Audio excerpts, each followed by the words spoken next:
Hi everybody, welcome or welcome back. If you're new here, hi, I'm Rhoda. About a month and a bit ago, I put up a post on my community tab here saying that I was thinking about doing an Ask Me Anything type video, and if you were interested at all, to leave your questions below. And I got some really great questions, so I thought I'd sit down, do a get ready with me, do my makeup while I attempt to answer all of these questions.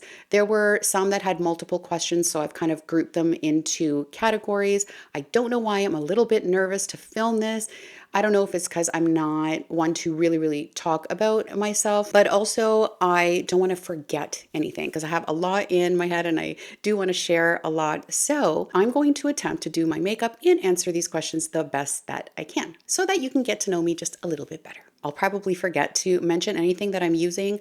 So probably the best thing is to check the description box below where I'll have everything listed just in case I forget, which I probably will. So I got a few questions about my background, my ethnicity, where I live and where I'm from and all of that. So I'm gonna kind of put those all together and get to that right off the bat. I am Canadian. I was born in Toronto and I'm a first generation of Greek immigrants. So I am Greek Canadian. I was born in Toronto in East York, and then we moved around a couple of times after that. And now I live just in the GTA, just outside of the city. I did get a question about whether or not I get asked about my ethnicity a lot, and I do. People assume or ask if I am Spanish, Persian, or Italian a lot. And then when I tell people that I'm Greek, they're like, oh, yeah, that makes sense. So the next question was, how did I get interested in makeup? How did I learn any techniques? So the answer to that is basically out of the womb. No, obviously not. But I do remember even from the age of 4, that young, I was obsessed with colors in general. And I would go to my mom's makeup drawer. She didn't have a big makeup collection. She once had a Mary Kay party at our house that I remember because I was at that table like, what is happening here? What is happening here? I was mesmerized by just the colors, and there was something that I was very much drawn to. And I would go and I would play with her makeup. I would even take my magic markers and put makeup on my Barbies. I wish my mom had a picture of my Barbie collection. I had a few of them, and they all had like green eyeshadow from me drawing it on their faces. This is going to be hard to do my makeup and talk about all this because I stop and yap. So it might not turn out that great, or I might have to start and stop so I can finish certain things. Anyway, I just remember being utterly obsessed with makeup at a very young age. I used to even, God rest her, my grandmother, I can't even mention her after all these years, she's gone, without tearing up. Give me 1 second, please. Okay, thank goodness I hadn't done my concealer yet. Anyway, I'd say, yeah, which is Greek for grandmother. Sit down, I'm gonna do your makeup. And I would sit down. I would grab my mom's makeup and I would make her look like a clown. I mean, obviously I had no skill at that age, but she sat there and she'd let me do it. And it was so much fun. So how did I get interested in makeup? I couldn't answer that question because I can't remember a time where I haven't been interested in makeup, if that makes sense. I wasn't allowed to wear makeup, but I was allowed to play with the makeup. And I would play with, I am not doing my makeup. Wait, hang on 1 sec. I can't remember where I left off. I would be able to play with makeup. I wasn't allowed to wear makeup, obviously, until I was in high school. And even then, it was just like, oh, my lipstick. Anyway, when I would play around with makeup on myself, my dad would always say, why you paint your face? And that's why this channel is called Paint the Face. That's where I got that from. He would always say, you don't need that. You don't need that on your face. You're beautiful just the way you are. And he thought I was doing it because I wanted to look better, but I just loved it. There wasn't any end goal there. I just loved playing with it. And in terms of learning techniques and things like that, as I got older, it was just a lot of practice. Like liquid liner, I sucked at it at first, and then I found little ways to make it work for me. So I'm sure there were a couple of times where it looked atrocious, but I just kept trying and trying and trying and figuring out like little techniques that I could use on myself that I realized, when I did this, it looked better. When I didn't do this, it didn't look as good. So there was that sort of self-taught and just being interested in something. When you're really interested in something, you will find ways to learn about it. When I was in high school, I went and got a job at Shoppers Drug Mart, a pharmacy that had their cosmetics area. And I was a advisor, a beauty advisor. And I learned a lot there as well because, believe it or not, even though I was part-time and I would work after school and on the weekends, they would send us to courses. So they would send us to courses from certain brands and learn about the products that we were recommending and selling. I do remember people coming in and asking me to do their makeup, and I was like, yeah, I'll do your makeup. Although I'm not a makeup artist and I do avoid doing makeup on others because I don't feel like I'm that great at it. I can do it on myself, no problem. But I did have, tips and tricks that I did pass on to some of those customers, and that was the best. Like, even when I was away for college, university, I would come home for the summers and I would still work at the beauty counter at Shoppers Drug Mart. It was fun. It was really fun. I had a question about whether or not I went to college, and I did. I went to Boston University.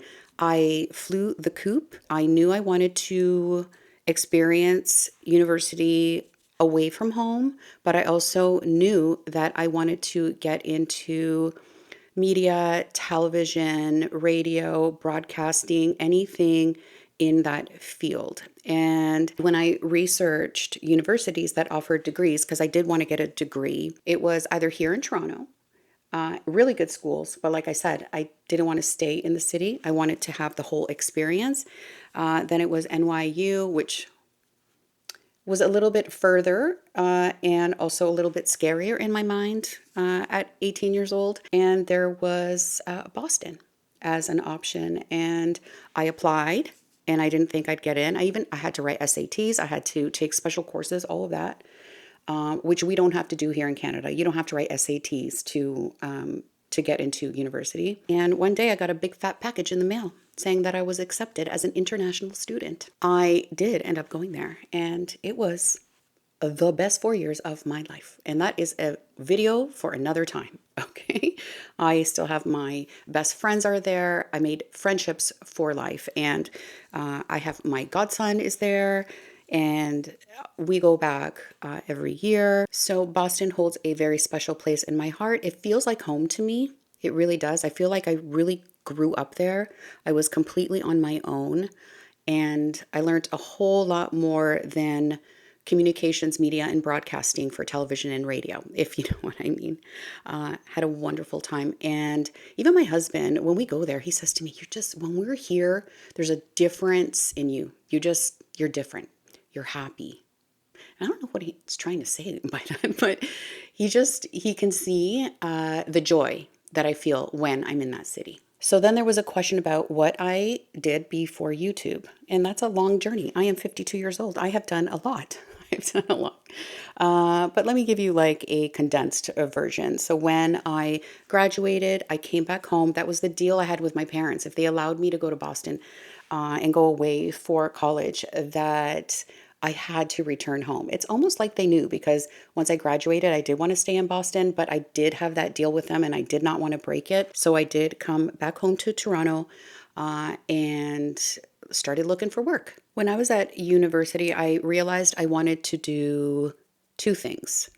I wanted to be on air, but also I'm a very extremely logical, down to earth person, and realized that maybe it would be a good idea to pick a career that was stable and that I could always rely on for a paycheck. And so the other interest that I had after taking advertising and media courses is buying media. So my first job out of university was a media buyer, assistant media buyer. It does not pay well. Okay, when you first start, I'll tell you, it was 1996 and I was making $19,000 a year and working 60 hours a week. But I loved it because, as creative as I am, I also love numbers. And when you're buying media, specifically television in my case, is all numbers. It's all numbers. It's ratings, ratings against dollars, cost per thousands, cost per, okay? It's all very, very math based, but I loved it. So I satisfied that side of me who loves math and numbers and business, and the other side of me that wanted to be on air. And I don't know how this happened. A neighbor, my parents' neighbor, worked at a local television station in Toronto. It was called CFMT at the time. I think it's called ARMANI now. And they had multicultural programs on the weekend. So there was the Greek show, there was the Portuguese show, there was the Italian show. There were so many produced out of that television station.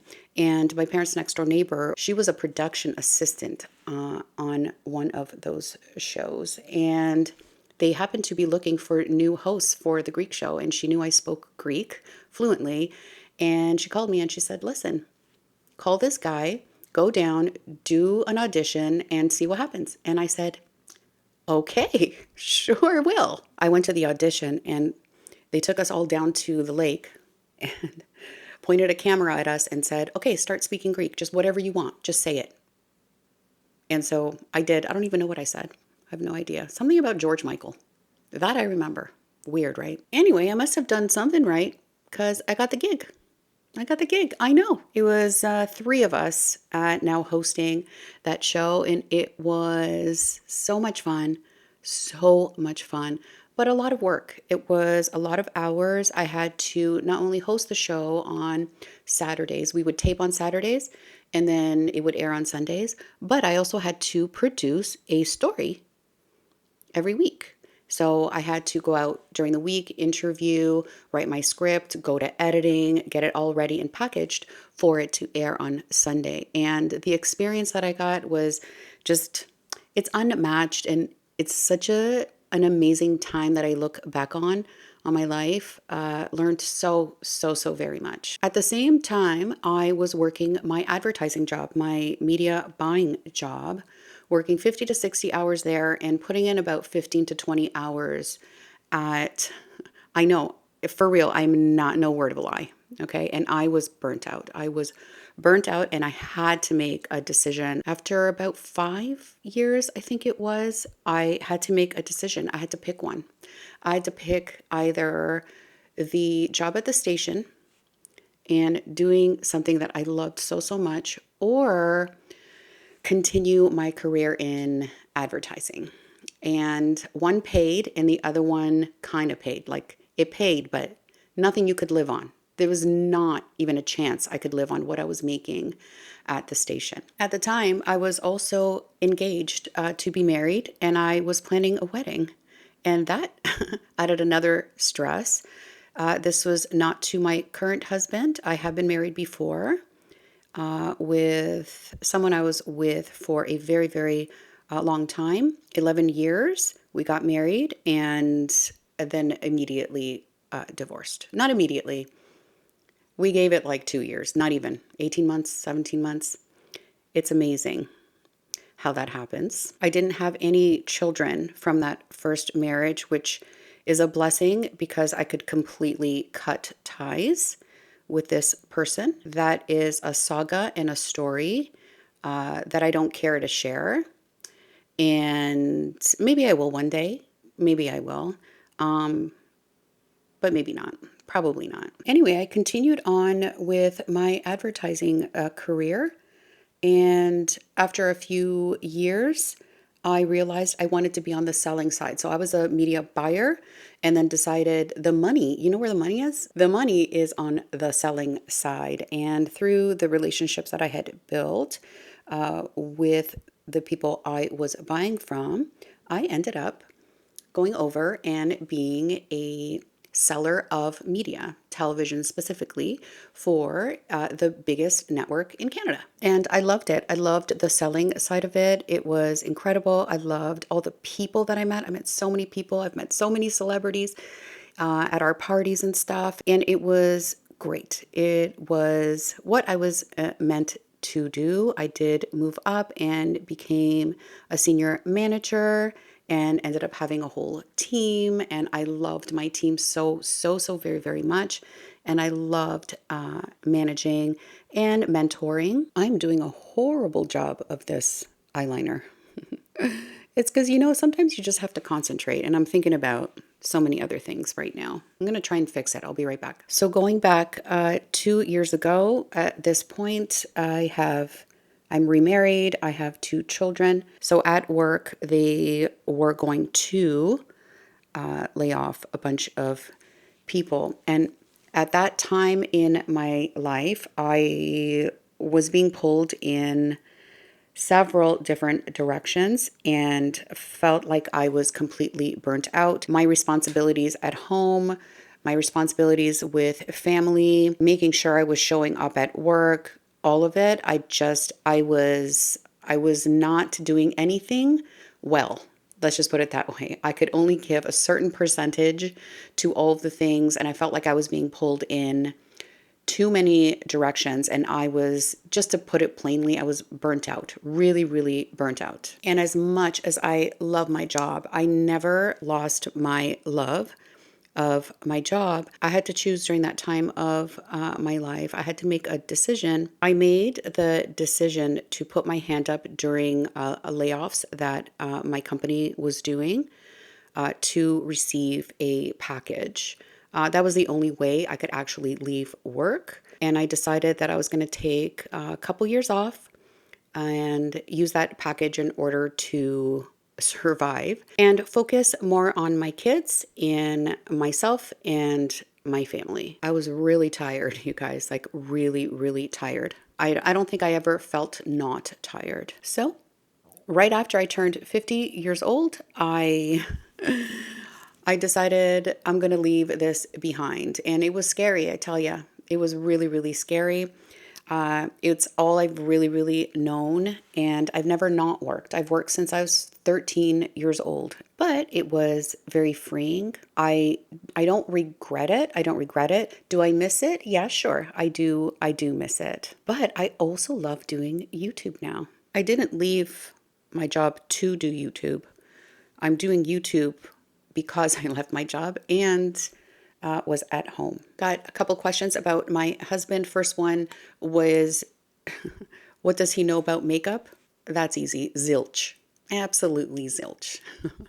He just knows that I spend a ton of money on it.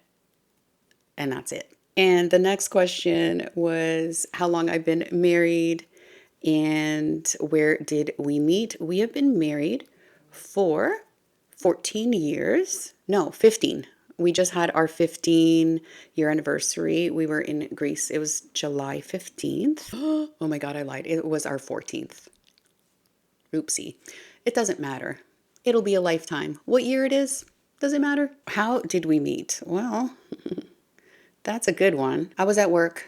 A girl next to me was on a dating website. She called me over and said, you got to come and see this guy. And I went over. I said, wow, that's nice. Good luck. And she said, no, I cannot message him. You have to. And I hated those sites. Like this was back in, we met in 2008. Okay, 2008? Yeah. And for some reason, I was compelled to go onto that stupid site. And I messaged him. And the rest is history. I love my hubby. I love our children. I love the life that we have built together. He is born in Canada, but went back to Portugal. He's of Portuguese descent and lived there until he was 10. Then they came back to Canada. And so our children are half Greek, half Portuguese, Canadians. And I call them my little lamb chops. That's what they are. Well, I'm done my makeup. I didn't time that very well. So I'm going to try and get through some of these other questions. There was a question about how many kids I have. I have 2. I have a son who's 14 and a half, and I have a daughter who's about to turn 12. Oh, this one about the YouTube channel and why I started a YouTube channel. So I had been posting on Instagram, just looks, and I would kind of speed through, show the product, but not talk, just have music over it, only because I wanted to share some looks online. I don't have a lot of people in my life who are as obsessed with makeup as I am, and it was my way of kind of showing some products and some looks for inspo. Then when I left my job and had just a little bit more time on my hands, and I thought, you know what, let me try this YouTube thing. Let me tell you, it's scary. There's a lot to learn. I'm now a camera person, an editor. It's a lot. It's not that easy to get a YouTube video up. I gotta tell you, it looks easy. I know, because I didn't think there was so much work involved.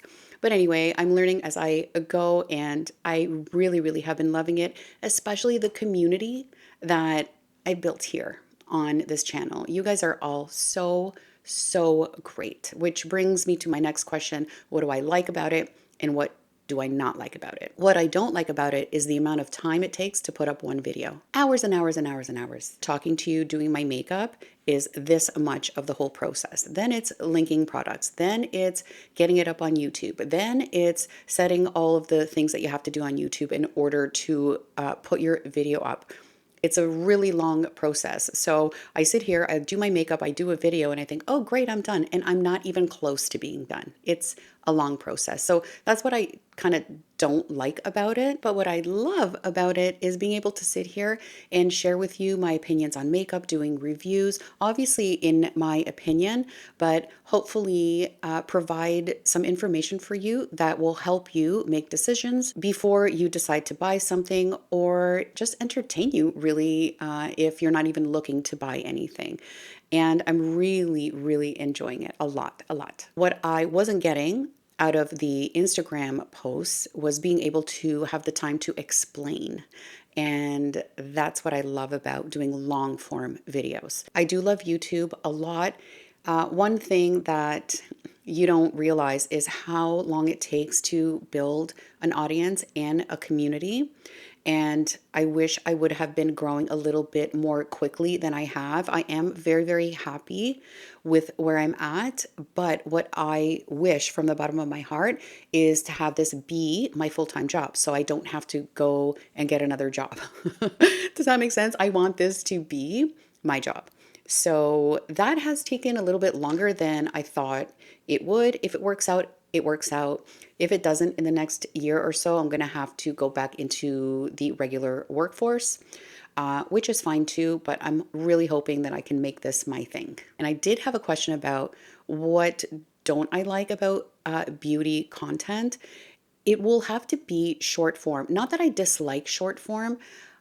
It's short form that doesn't provide any information at all. Just posting for the sake of posting. And also trends, like fleeting trends that are not like necessarily, oh, now there's a trend toward glowy makeup or a trend toward no makeup, that kind of thing. That doesn't bother me.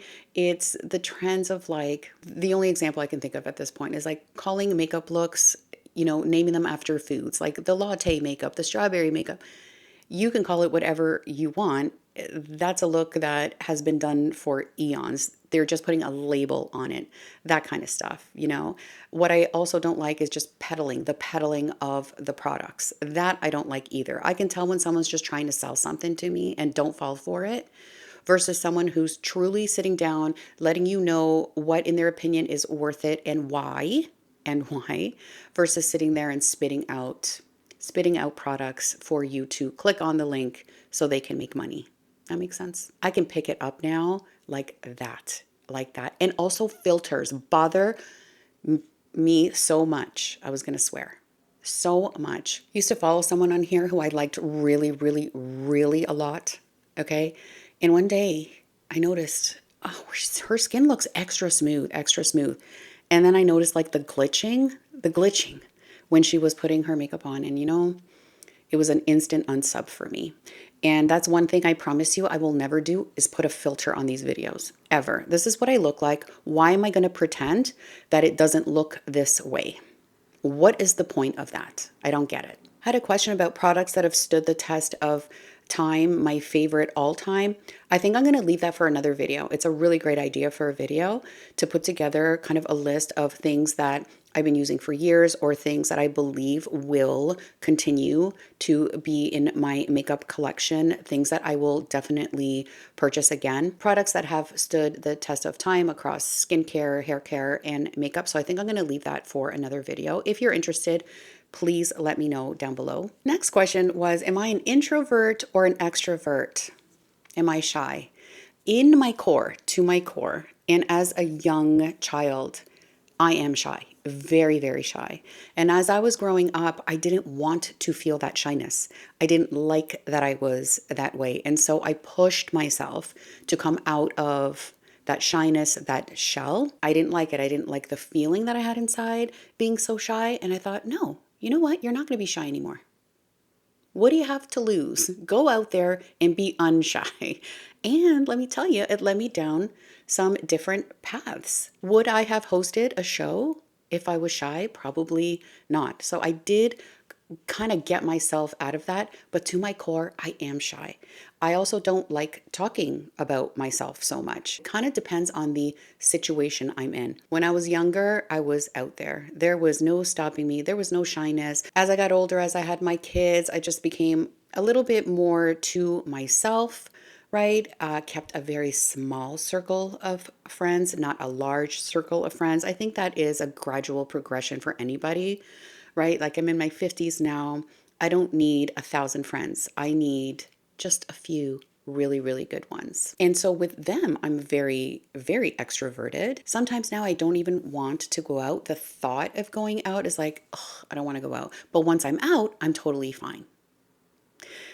It's just getting me out there. I need that little push. Once I go, I always say, I'm so glad I did this. I tell you who's an extrovert, and that's my husband. He will strike up a conversation with anybody at any moment, at any time, on airplanes, in line, at the grocery store, anywhere. He will make a friend. He has absolutely no problem. Me, I'm not so much like that. Unless I know you, I'll keep to myself. And it kind of works, right? But I will tell him, can you, when we were flying to Greece, I said, can you please not talk to everybody on the plane? I don't feel, because he'll always bring me into the conversation. And I just want to put my headphones on and just be to myself. So it's great, but sometimes I'm like, if you start talking to people, just don't introduce me. Pretend you're single. Well, not single, but you know what I'm saying. Alone. Okay, so beauty advice I would give my younger self and advice I would give to my daughter. So those would be different because we're growing up in different worlds, right? So for myself, I would say you should not have been baking in the sun in SPFs that were literally, it was just oil, or SPF 5 or SPF 10. Okay, that definitely is some advice I would give my younger self. And also, like, don't put sun in your hair. If you are my age, you know what sun in was. Don't do that. But for my daughter, who's exposed to so many things, beauty wise, like trend wise, what I would say to her is just do your makeup the way that you like it and the way that you think looks good on you. Don't follow trends. You don't have to do all of the trends. She's only 12, well, about to be 12. And she will do a little bit of makeup. She doesn't do a lot of makeup, but sometimes she'll ask me, oh, are you going to do this trend? Are you going to do that trend on your channel? And I said, no, because I'm not 18 or 21. Okay, I do makeup that suits me, I think, but don't fall for it and don't go for everything that you see online. I try to keep her online exposure to a minimum, but if you're a mom in this age, you know that it's almost impossible because if they're not on it, their friends are on it. So that's what I would say to her, and that's what I would say to my younger self. I had a question about whether or not I would ever consider filming with my daughter. No, especially not now. Maybe when she's older and able to make decisions for herself about being on YouTube. She would love the idea of that, but I don't think she understands that at her age, being exposed out on YouTube to such a wide audience, there are people out there that are not good people. I'm not talking about you, but you never know where your YouTube video will land and who is actually watching you. And I would never, ever in 1 million years expose her to that. Sometimes I'll let her arm be in a video so I could do swatches of a palette. She jumped around hiding her face behind me one time. Just little things that make her happy because she does want to be on the channel. But would I actually sit her down and show her face where her image can be taken by anybody, put on places that it shouldn't be? If you know what I mean, this world is quite dark. It is, unfortunately. So the answer to that is a hails no. I'll do one last question, and that is, do I have any special talents or hobbies? I loved this question. I don't have any talent at all, okay, in any way, shape, or form. It's not necessarily a hobby, but I love to cook, okay? I love trying new recipes. I love being in the kitchen. I love whipping up an amazing meal for my families, and we entertain a lot. Actually, I was thinking about starting a second channel of like a cooking channel, but just showing you some recipes for every day, some extra special ones. Like, I don't know, is that something that you guys would watch or you think you would be interested in? I don't know. I've been thinking about it for a little while.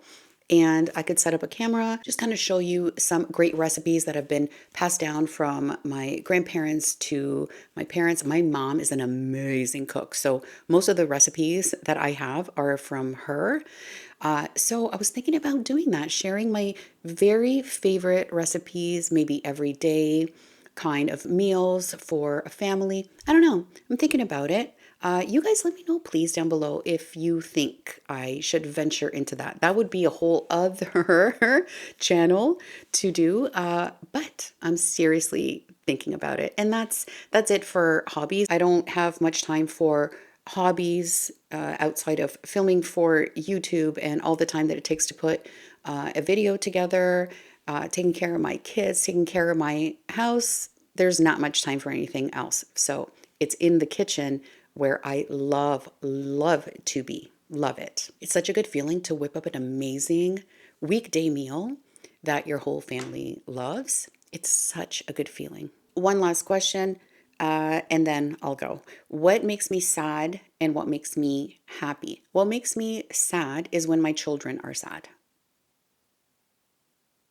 That's it. You're only as happy as your least happy child. Am I right? And what makes me happy is being able to wake up every day and get to live this beautiful life, and that my family are happy and healthy. Every morning I do affirmations and say, thank you for another day. Thank you for being able to live this life. And that is it. That is all that I ask for. Oh, and also makeup makes me happy. Also doing this YouTube channel makes me happy. And also when my children are happy, I am happy. Thank you so much for watching. Thank you so much for your questions. This was actually really fun to do, even though I was really nervous at first to do it. Thank you again so much for watching, and I will see you in the next video. Hopefully. Bye.